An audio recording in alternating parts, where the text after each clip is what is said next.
there's times in my life now that, I talk about this, but you feel really betrayed. I know what that feels like on a deep level when you're just so alone and you feel betrayed by a lot of people that should be there for you, but they're not. And you can't give up. You can't get any feel of disheartenment. You just have to really suffer through it and say it's okay, and you're giving yourself a win in that moment that you can call on later on in life to serve you. Yeah, I think the old cliche is quitters never win, winners never quit. And that's a simple way of saying what we're talking about here is that passion will lead to success. If you've got an idea as an entrepreneur and you try it and it doesn't work and you give up and go back to the employee world, okay, well, you're never going to be successful in the way that you intended because you quit. You got to endure, you got to push through. And yes, you're right. That passion word is a lot about suffering too, suffering and endurance.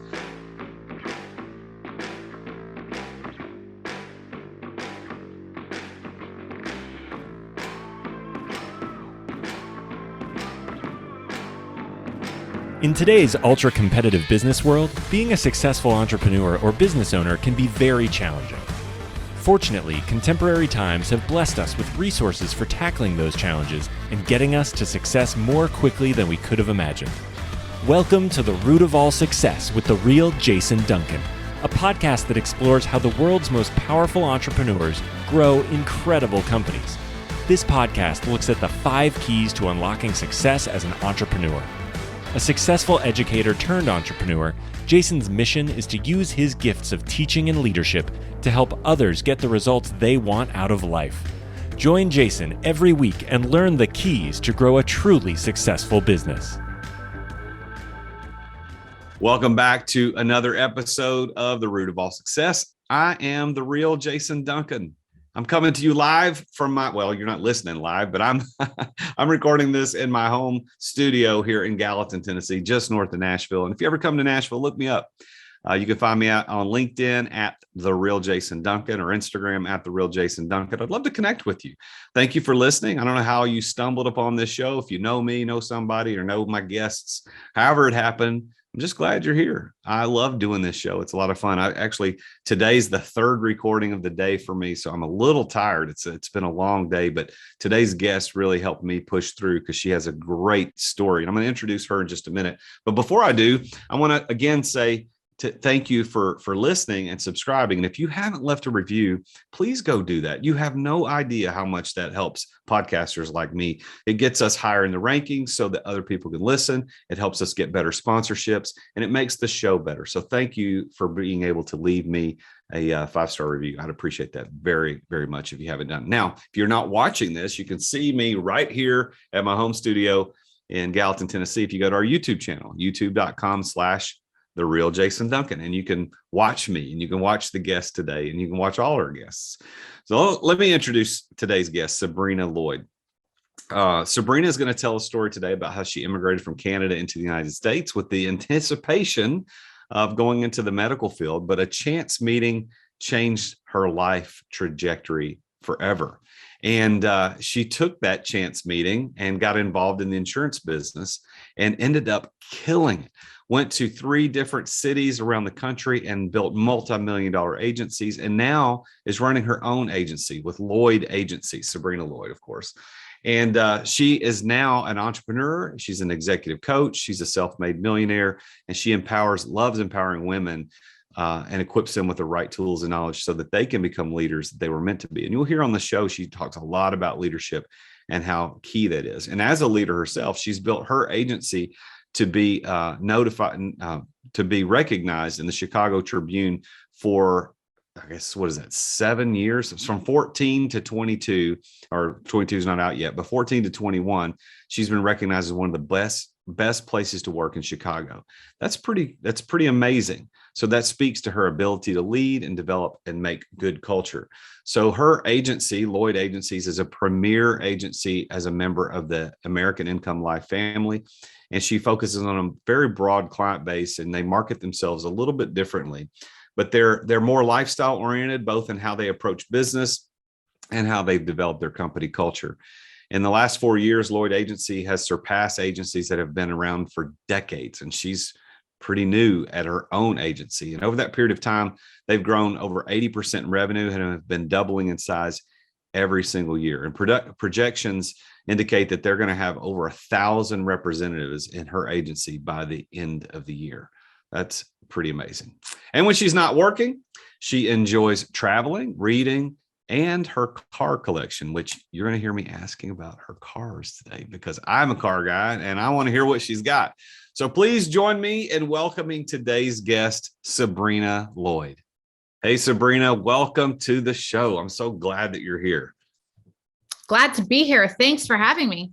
Well, I'm glad to do it. You were so gracious to have me on your show last year, and we've been trying to get you booked for my show, and we finally did it, and we're here. You're in cold and windy Chicago, and I'm in cold and snowy Nashville today. It's been cold here recently, and of course, it's wintertime. It's what it's supposed to be, but thank you for doing this. I've got a question to ask you. So when this show is about successful entrepreneurs, so when you think about how you got your start as an entrepreneur. Some people say they had, as a kid, they shoveled snow, they mowed yards, they sold cookies, whatever they did.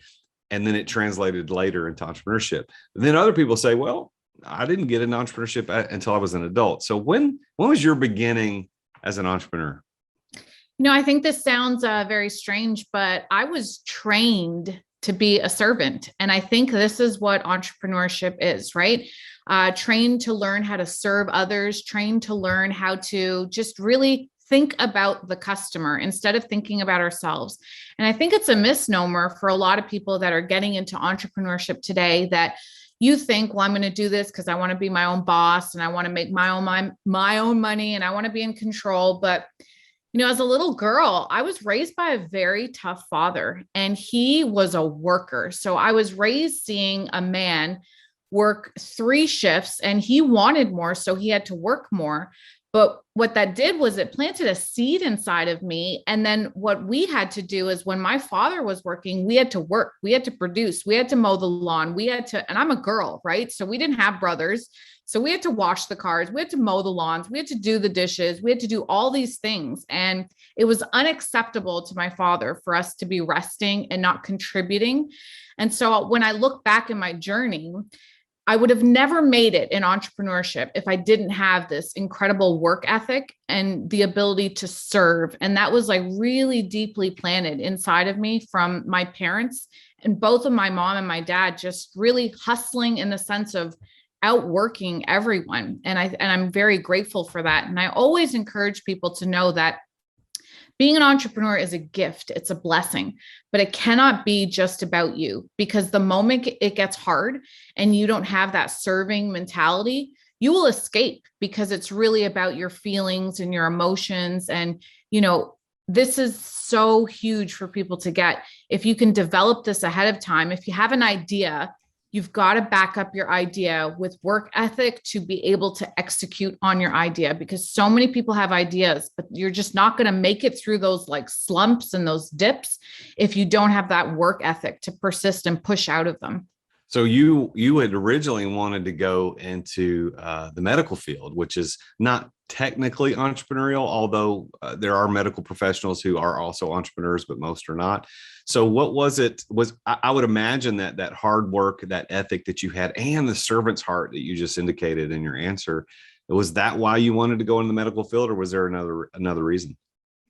I love the idea of being able to like educate people so that they do better. And so, when I think about being a doctor, I think that's like the pinnacle in the health field, where you are really able to, know so much, but then to share it with your patients and then like add value to their life so that they can make better decisions and they can really just have a better life. And so what I loved about, the pursuit of being a doctor is just learning about science. And, it still is my passion today, even though I'm in business.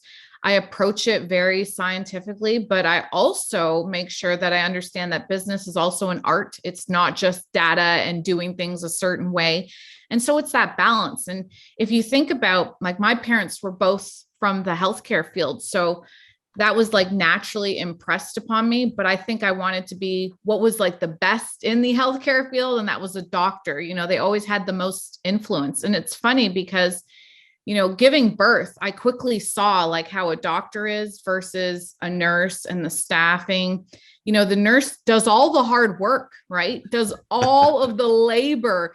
They're with you for 90% of the time. And then the doctor comes in for like 10%, does the work and like goes. And it's not the time, it's their specialty. It's what they've trained for so that they can go in there in 10% of the time and get the job done. And I love that. To me, that's an executor. That's someone who's called in at the last minute when you really need them, and they can go in there and they can make it happen. And I believe you have to have that as an entrepreneur. You have to be that person who wants to be called in those moments, that can perform.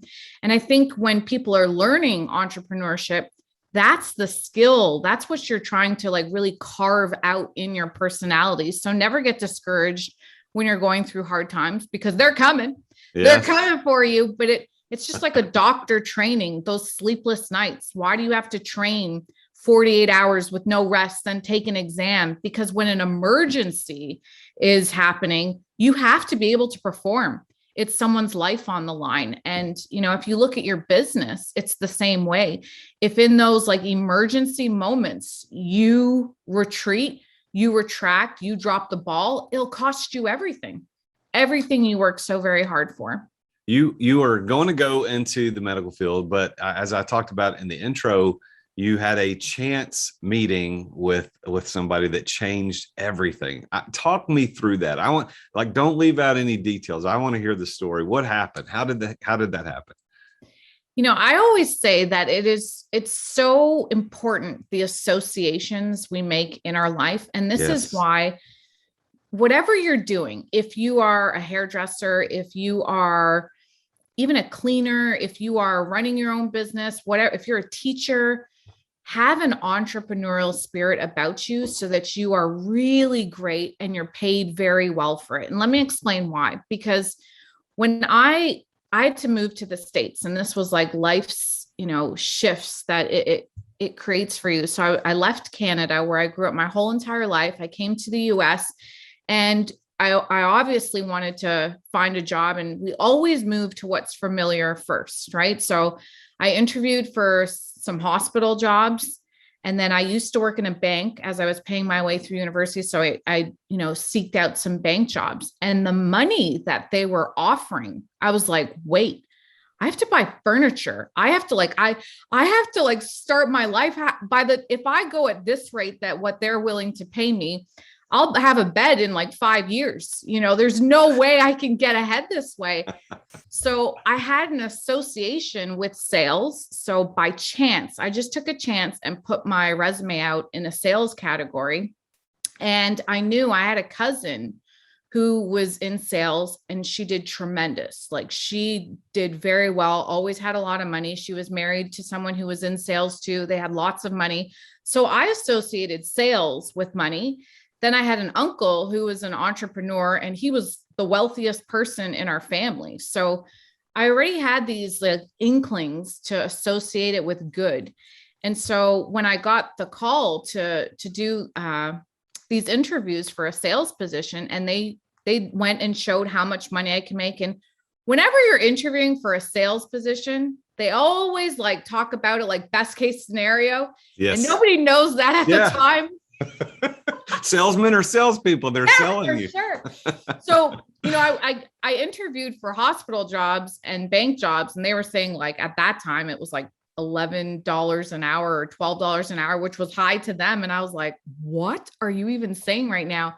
And then when I went to these sales interviews, they were saying, 75,000, 100,000, 200,000, people in here are making 300, 400,000. And I was just like, wait, what is happening here?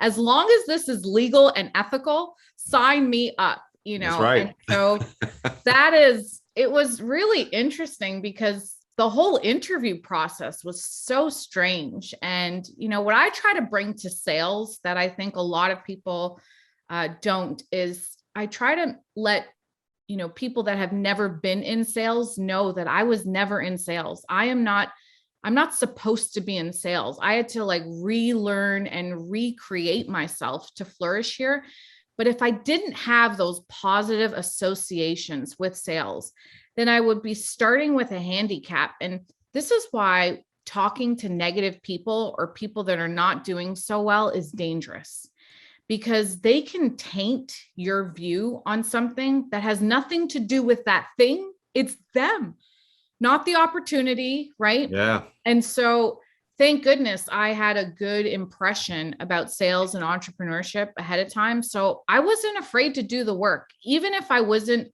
bawling, my first year, I knew I would get there. I had that faith and that belief that so many people start things, Jason, they start with doubt. They start with skepticism. They start like looking sideways at something.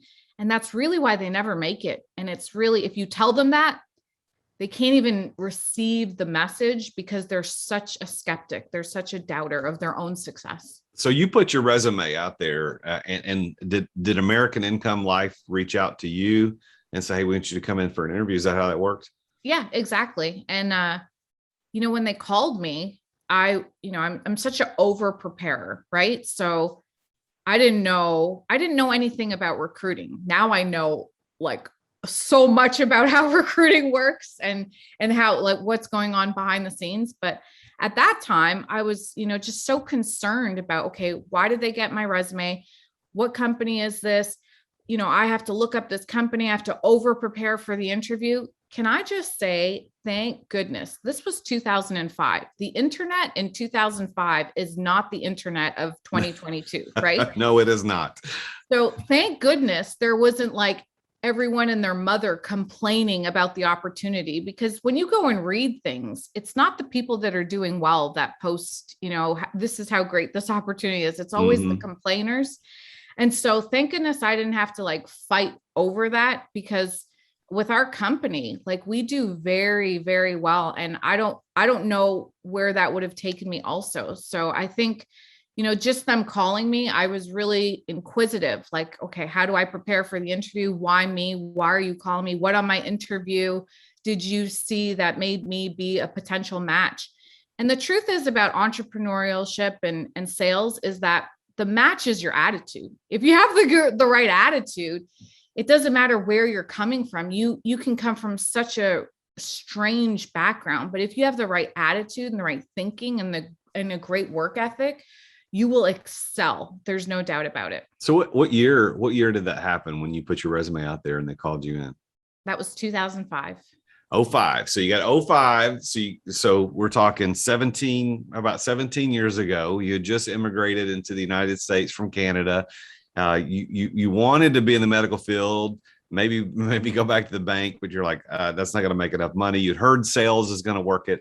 Put your resume out there. American Income Life calls you and you're over prepared. And what you now know is that they, as long as you were slightly qualified, insurance company would probably give you a shot. And they did give you a shot. And you turned that shot into what most people don't, because isn't it? I don't know what the percent is. I used to be in the insurance business too, back in my 20s.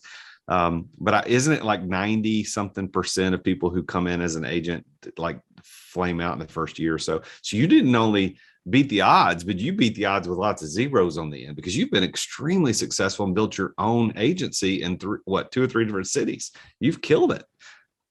Yeah. And what's so funny? Like, this is why I really just stress this to everyone. Just have a good work ethic and have a good attitude. If you want to know something funny, as much as you try to prepare, and I believe that there's big power in preparation, right? But when I did the interview, I saw this huge American flag in the office. And Jason, all I was doing was praying. I was like, please do not ask me to say the Pledge of Allegiance. I don't know it. I don't know it. I was like so nervous. That's so funny. This is like our mind takes us on these like trips where we shouldn't be on sometimes. And that's why just stay calm and, trust the process. But what helped me was I am a process driven person. And when that makes me very coachable. And I think what happens to a lot of people is that, if you're trying to do everything your way, sometimes you have to be so coachable in the beginning and put your ways aside and just open yourself up to learn from leadership, to be mentored. And that really helped me out a lot. My first year, I'm not like, I was so scared. Everything was new. The whole art of doing a presentation to a stranger is a very nerve-wracking thing. Back in that time, Jason, we had to cold door knock. So if you want to do anything scary in your life, take on that, just approaching random strange people, cold door knocking them and on having their a front porch. Yes, when people are like, it is, but it puts something inside of you, something that a lot of people in sales today, this is just the truth. People in sales today are weak. They're not hunters. They don't know how to like go and create something from nothing. And this is why a lot of them become a victim of the sales industry and entrepreneurship, because you're waiting for someone to give you something so that you can produce something. And that's not the essence of sales or entrepreneurship. The essence of being in sales and entrepreneurship is you have to be a creator. You have to be able to be resourceful enough to create things on your own. And then when you do this, it gives you confidence. Then you push it to the next limit. Then you push it to the next limit. All those territories that I moved through, like every single territory, I would build a multi-million-dollar team. And then the whole thing of leaving that team to then go do it again, man, you're like, oh, I got to do this again. But that's where the good stuff, that's how confidence comes. And when you can't do that, and, this is why a lot of people are lacking confidence today. Why do you, or what insurance policies or types of insurance policies does American Income Life? Is it life and health, or is it, what are you selling, or what were you selling originally? Yeah. So life and health, we really specialize in the life benefits. We do whole life, term, accidental. And our biggest thing on our team is to really enforce that we don't compete with other agencies or other companies. Whenever we meet a customer who has a policy, we celebrate them. We celebrate that policy. We never, ever have this replacement mentality. We're always about adding to the coverage and filling any gaps that you have. And we have the products that can fill all your gaps. And if we don't have that product, then we feel no ways of referring you out to a company that we know that can fill that gap for you, so that we're providing that, really just honest, deep level of service to our customers. So I want to ask a personal question before we get into kind of the next phase of the interview. I want to ask you some questions about your success, but I mentioned in the intro that you have a car collection, and I'm a car person myself. So for those out there that are listening that also like cars, what do you got? Tell us a little bit about your car collection. I mean, it's pretty extensive. My husband is really into cars, and so we together, it's not just having cars for the sake of cars, but then we started collecting cars. So GT3s, we have, I think we're at like 6 GT3 RSs. We have 4 Ferraris. We have a Lamborghini. It started with one, this is crazy. And when I say it out loud, it sounds obnoxious because I don't even know how many cars we have because we have so many.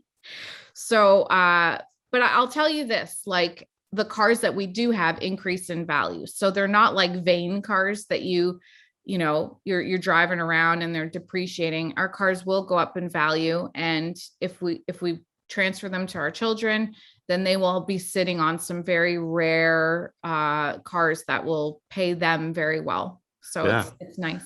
Well, that's super nice. I maybe if I ever get to Chicago, I want to come and see your collection. I love Porsches, so I would love to see your 6 GT3 RSs. That's crazy. Yeah, he has it's one of one in the world. It's they did a conversion on it. They stopped making the manual, and he loves driving manual. I love driving manual too. So he converted it to a manual, and actually Porsche in Germany found out about it. And it was like, it kind of created a kerfuffle, which was really cool. Because when you're doing things that, you're making waves, and that's really cool that they found out about it. It was printed in magazines, like a one of one Porsche in the world, a manual conversion, which was really cool. I've got a t-shirt that says real cars don't shift themselves, and it's the 6-speed shifter knob. So yeah, my car is a manual. I love driving. I love rowing your own gears, and it's something amazing. Although the new PDK in the Porsches is amazing. I mean, they shift, the automatic it's faster than you could shift it yourself, but it's certainly not as fun. Yeah. And I think this is like something that people have to, experience for themselves, because it's about like your ability to control and maneuver the car that feels different. Like you feel like you're a better driver when you can drive manual instead of just, you're not a driver if the car is driving for you. You're not. Like you're a passenger, you're a spectator, you're a watcher, you're an observer. You're not a driver. I taught both of my kids how to drive a manual. That was their first cars were both manual transmissions. I taught my wife when we were in our first year of marriage. I taught her how to drive one. I know how to drive one. And anytime I ever valet my car, I don't ever have a problem, because normally valets that's part of the prerequisite. You got to know how to drive a manual. Well, I pulled up, there was a men's clothing store that opened up in the Gulch in Nashville a few weeks ago. And I went to the grand opening, and the hotel next door was providing the valet parking for the event. So I pull up and I get out, and the guy looks inside. He goes, hang on a minute. I can't drive a manual. And he yells to his friend. He says, hey, or whatever his name is, Rob, can you drive a manual? And the guy shook his head, and he looked at me and goes, I'm so sorry. He said, I'll tell you where to park, but you're going to have to park it yourself, and you just don't have to pay. Isn't that something? Oh my gosh. Well, okay. Well, let's get back to entrepreneurship. We could talk cars all day long, but this is not about cars, but I had to talk about that because I love cars so much. So here's Sabrina, here's the kind of the reason I started this show is I have a theory based on dozens and dozens of interviews before I even started the show with entrepreneurs like you who are very successful. They've conquered every goal that they've had. They continue to set higher ones. They've made lots of money. They make a great impact on the world. They're helping lots of people. They employ lots of people. And I say, how do you do it? How did you do it? What do you think the keys were? And what I found is that these same 5 things kept showing up in every single story. So I started this show to explore that on the show with people like you. So what I'd like to do is spend the second half of our show kind of talking through my theory, and you just tell me if it's full of crap or if it's real, if it happened to you or whatever. So here's the first key to success that I found is that of passion. And it's not just excitement and joy for what you do. Like you're passionate about cars. I'm passionate about cars. But I'm not in the car business. I probably wouldn't make any money in the car business because I like it too much, and I would make bad decisions. But what the word passion actually means, if you go back and look at the root word, it means willing to endure. Mm-hmm. And so for those of us who follow Jesus, we know that the last week of his life, we refer to the Passion Week or the Passion of the Christ. And I always wondered why do we call it that? That doesn't seem very passionate. And in fact, it means willing to endure, which is what he was doing, willing to endure for a cause. So in your story, is there a place or a time or a situation where you can point to and said, yeah, here I'm successful today because of passion. And here's my endurance story. Here's where I pushed through when everybody else would have quit. Yeah. And I love that you use the word endure, because it's so much nicer than, I actually studied world religions alongside of science. And, the passion of Christ is actually the suffering of Christ. So like endurance sounds better, but it's like the suffering, like what are you willing to suffer through? Because if you just endure it, it doesn't change you. But if you suffer through it, you're forced to change. You're forced to reinvent yourself. You're forced to get the lesson, right? And then so you don't repeat it. And that's the essence of life and entrepreneurship. It just mirrors how life should transcend so that you rise up instead of like keep falling down. So you get to the end of your life being able to look back and say like, job well done, So listen, I haven't gone through a year where I haven't suffered. So when people are like, I suffered in 2005 and it's been like smooth sailing, I don't know what that means. I can't relate to that.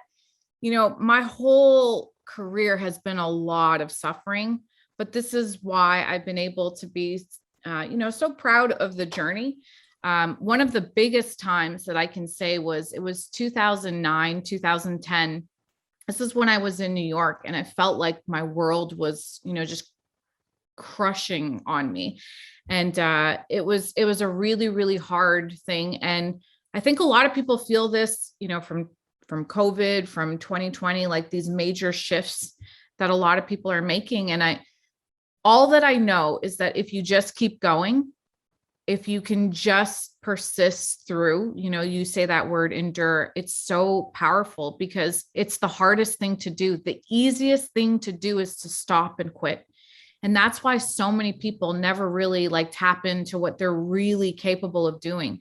And when I say this, when you can tap into just how resourceful you are when you're going through the darkest periods of your life and you pull out of it, this is when you become inspiring to many, but you also develop a gift to yourself. You say to yourself when you're going through another dark moment, I made it through that. What if I stopped in that moment? I wouldn't have made it here. So there's no way I'm going to stop in this dark moment. I know that if I persist, if I endure, if I go through this suffering, I'm going to get to that higher place. So I just remember that time because it was very, very difficult. And a lot of people that I thought would be there for me weren't. They weren't at all. And, there's times in my life now that, I talk about this, but you feel really betrayed. I know what that feels like on a deep level when you're just so alone and you feel betrayed by a lot of people that should be there for you, but they're not. And you can't give up. You can't get any feel of disheartenment. You just have to really suffer through it and say it's okay, and you're giving yourself a win in that moment that you can call on later on in life to serve you. Yeah, I think the old cliche is quitters never win, winners never quit. And that's a simple way of saying what we're talking about here is that passion will lead to success. If you've got an idea as an entrepreneur and you try it and it doesn't work and you give up and go back to the employee world, okay, well, you're never going to be successful in the way that you intended because you quit. You got to endure, you got to push through. And yes, you're right. That passion word is a lot about suffering too, suffering and endurance. Well, let's talk about the second key. I found that not only is it passion that helps unlock success for so many people like you and like me, it is also being at the right place at the right time. And it sounds to me like for you, I could guess here, but when you moved to the US and you intended to go into the medical field, but that timing didn't work. So is there a place and time for you that you can point to and say, yeah, Jason, if I hadn't been there or it hadn't been that timing, I wouldn't be here today. Yeah, 100%, right? Sequence matters, how things fall into your life and when they fall into your life. We all know that, the right thing at the right time, you experience a reward. The right thing at the wrong time, you will experience pain, right? So I think it's really important for people to understand that, and it mirrors with endurance too, because if I didn't come into this opportunity in a dark period in my life and someone presented it to me at a different moment, I wouldn't have grabbed onto it, right? I wouldn't have held onto it as precious as I did. I would have taken it for granted.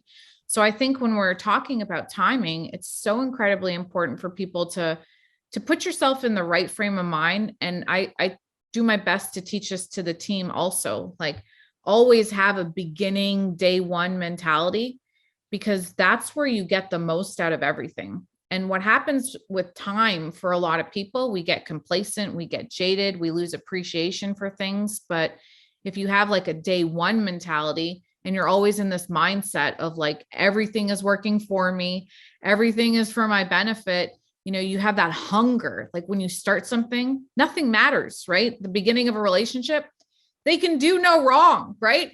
If you lose that, then everything starts to irritate you. So timing is a big thing that not a lot of people talk about a lot.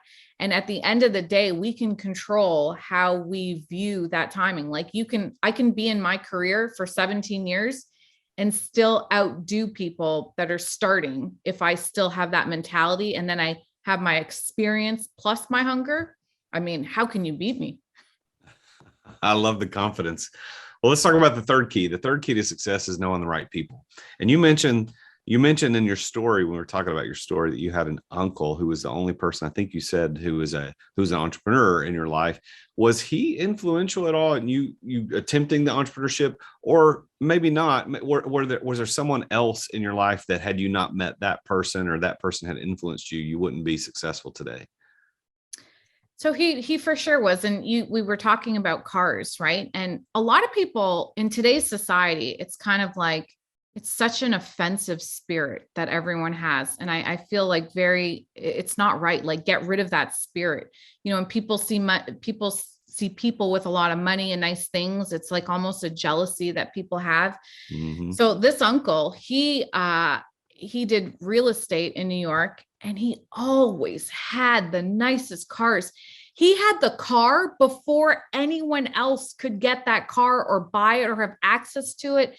And I would always look at him like, my goodness. I remember this was in 2006. He got this brand new Bentley. It wasn't out, and he was one of the first people to have it in the US. And I remember asking him, and him saying, I asked him, can I drive your Bentley? And he said, no, you can't afford to pay it if you damage it. And I was like, oh my gosh. And the reason why I share this with everyone is because that inspired me in that moment. Someone else might have said, like, how dare you talk to me like that? You're not better than me. But he was better than me in that moment. And he was inspiring to me, and that made me it gave me something to work towards. And so he was an entrepreneur, and I associated an entrepreneur, very successful, the nicest cars, access to things before anyone else could get them. And I wanted that. And there's nothing wrong with wanting nice things. If you're a good person, we all know this, money will just make you more of who you already are. Yeah. So if you're a bad person, it's just going to make you do more bad things. If you're a selfish person, it's going to make you be more selfish. But, he inspired me, and I feel like I'll never forget, whenever I would see him, I always thought, like, my goodness, I want that for my life. Okay. So you got passion, right place, right time, right people in your life. What about the fourth key is preparation? What prepared you? What gave you the know-how to be so successful with your agency and to be such a successful entrepreneur? Yeah, so I think it was a lot of testing things out. I like innovation, but innovation is a very scary thing because you're not going to win all the time. But when we're thinking about preparation, I would go back to the roots. Like, I love that your podcast is called The Roots of Success, because I believe that a lot of people's problems are in their roots. It's not in their fruits. It's not in their, like, what is appearing. If you go back to someone and what they're really dealing with, why they have like these insecurities, go back to a person's childhood. You'll find a lot. You'll discover a lot. And I really just believe my childhood prepared me with enormous work ethic. If you put me alongside someone else, I will, like, people talk about like it's a funny thing, but I know what it feels like to pay my way through university, work a full-time job, go to school full-time, not having anyone to fall back on for money. So this is why when I came to the States and I didn't have anyone to fall back on, I know what it feels like to just work, like outwork every single person. And so that has never left me. And that happened to me because I was prepared with a working spirit. Growing up, I saw both of my parents work so hard to get ahead. And I believe that leadership is visual, right? So this is why what we see in our environment, it does plant inside of us. And then it's the meaning that we attach to it. So I always associated work with a good thing. People today, they associate work with, it's like, oh, I don't want to do this. It's not my calling. Well, let me tell you something, man. It won't be your calling because you're not successful at it. You're not successful at it because you don't work enough. You're not good at what you do. Preach, sister. Well, let's talk about the fifth key. The fifth key is plan. And it's not just business plan. That's what most people think. But what it is I found in most successful entrepreneur stories that they had a plan to deploy resources so that they could be successful. So for you, you were successful as an independent agent and running offices, but then you open up your own agency within that network, right? So when you did that, what was your plan? How did you get the resources needed to open the office, to hire the people, to get the marketing going? I mean, you and I use the same marketing company. That's how we ended up meeting. So, we both know they're not inexpensive, and, there's a lot of money that goes into that. So how did you get the resources? What was your plan to become successful with your own agency? Yeah, so this is where I would really call on leadership and the importance of having good leadership in your life, because, a lot of our plans are based on a model of, something. It could be either our past. And so this is when people don't have a good life because they model a bad behavior or a bad upbringing or something. And what really allowed me to do well is that I had good leaders in the business, right? So I had a great mentor who took me from New Jersey to Maryland, and he trained me like how to start up, how to do things, and how to think differently. So when I went out on my own, I still had that basic blueprint and plan and map to follow. And then I was able to like build off of that foundation. And so this is why you can never underestimate the power of great leadership. And when you have a great leader or a great mentor in your life, you should take care of them, right? I believe that you feed the things that feed back to you. I'm forever and eternally grateful for the leaders that I had in the business, because they gave me a basic plan and I was able to build on it. And for a lot of people in their life, they don't have this strong foundation, which is like a map. The map isn't everything, but it's like it's a foundation for you to build off of. And this is why a lot of people, they can't find their way out of bad situations or bad times, because their map isn't there, their plan isn't there. And so having a great leader, and what leadership is a person's ability to see further, right? And they help you to see further for yourself. And so just working with great leaders and mentors really helped. And I think a lot of people are lost today because they don't have great leaders in their life. And a great leader makes you become a great leader, right? They push that inside of you, and then you develop strong leaders as a result. So I think when I think of plan, leadership comes to mind. So on listening to this show, we've got entrepreneurs that span that every different size and type of business. So you've got the guys on the front end who are just getting started or haven't even started. And you got people on the other end that are super successful like you, built great businesses, multi-millions of dollars, and then everybody in between. So I want you, as we finish up our conversation, I want you to speak to somebody on the front end of that spectrum. What advice would you, as a very successful entrepreneur and a female entrepreneur and somebody who came to the States trying to do something different and ended up as an entrepreneur here, what would you say as advice to that person on that end of the spectrum about their life as an entrepreneur potential? Yeah, I heard this saying a while ago, and it's something that I always keep with me, and it's discipline your disappointments.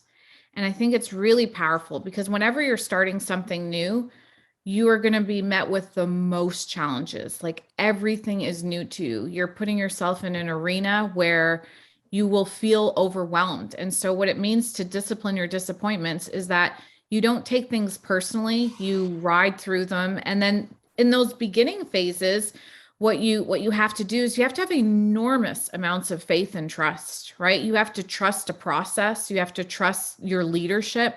And so I would just encourage people to get around like-minded people. Like, don't be trying to grow your business, and then, you're working so hard for, 8, 10 longer hours a day. And then you go and you're talking to people that have a 9-to-5 mentality, because what it will do is it won't set you up well, right? After you poured in all of that work, now you're talking to people that are like, why are you working so hard? Are you sure this is the right thing for you to be doing? Like, I never see you anymore. And that will like derail you. So just discipline your disappointments, be able to take feedback, good, bad, let everything serve you. And then what will happen is you'll slowly but steady, you will inch your way ahead. That's really good. Discipline your disappointments. I've never heard that before. That's That's clever.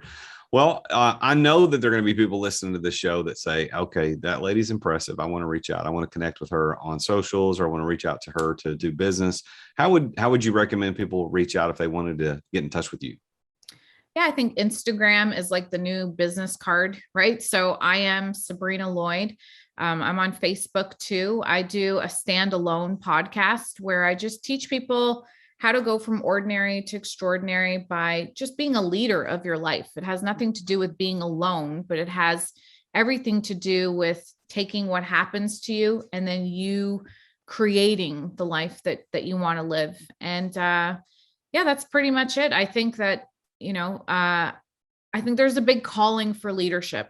And I appreciate that you do this podcast, and I appreciate that you're successful at what you do, because I believe that the world needs to celebrate success a whole lot more, and that we need to have strong leaders that have the courage to stand up and say what's right. Otherwise, like, the noise of the world will just rise up, and it's not so pretty what they have to say all the time. So, folks, if you want to get in touch with Sabrina, it's Sabrina Lloyd. That's 2 L's. Sabrina Lloyd on Facebook or Instagram. I am Sabrina Lloyd. Yes. I am Sabrina Lloyd on Instagram. She does have a really good feed. I follow her, and she's got some good stuff on there, and she's got some good wisdom to share. So I am Sabrina Lloyd. Go follow her on Instagram. Look her up.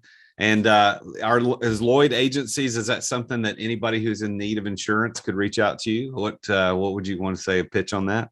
Yeah, for sure. So LloydAgencies.com, you can reach out to us that way. We are always looking for people that have good work ethic and have a great attitude, and that want to be coached to do and push themselves to be better. So we have a very intense working environment. We make no apology for it. It is not a place where you're going to go play around and make millions of dollars. We work really hard, and we work on our minds. We work on everything. And you will leave our office. You will retire like a transformed individual. I love that. Well, thank you so much for being on the show today. It's an honor to talk to you. Congratulations on all your success. I mean, you built this thing pretty significantly, and congratulations on being able to do that and impacting so many people's lives. Thank you for being on the show today, Sabrina. Thank you for having me. Thank you. Well, there you have it. Another amazingly successful entrepreneur and another female entrepreneur. I love interviewing very successful and powerful female entrepreneurs on the show. But as you heard through her story, her tenacity, hard work, ethic, pushing forward. That's how you end up with a Lamborghini and 4 Ferraris and 6 Porsches, amongst other cars.